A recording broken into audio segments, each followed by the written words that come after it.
बिस्मिल्लाहिर्रहमानिर्रहीम। अस्सलाम वालेकुम दोस्तों, आज की वीडियो में मैं आपको बताऊंगा सुजुकी मेरान के इंजन में कितनी सीलें लगी होती हैं। ये जो मेरान में इंजन ऑयल लीकेज होती है ये किस जगह से होती है, आज सारी टोटल जगह मैं आपको बता दूंगा। ये एक इसकी होती है टाइमिंग सील नीचे वाली, ठीक हो गया, क्रैक वाली। एक उसकी होती है टाइमिंग सील ऊपर वाली, केम वाली, ठीक हो गया।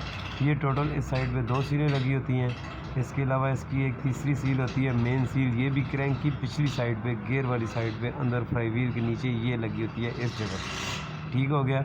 और इसके अलावा तीसरी जो इसकी चौथी जगह है, ये जो चैम्बर इसका ऑयल वाला खुला हुआ है जिस पे सबसे पहले मैंने पेचकस फेरा था, इधर एक जैम लगा होता है। ये टोटल 4 जगह होती हैं जिधर से इंजन ऑयल लीकेज का जो है वो मसला होता है और गाड़ी का इंजन ऑयल अक्सर लीक हो रहा होता है। अगर किसी भी गाड़ी में ज़्यादा मसला आ रहा है, लीकेज बंद नहीं हो रही, तो ये टोटल 4 जगह हैं, आप इनको सही कर दें, गाड़ी में इंजन ऑयल लीकेज का मसला ख़त्म।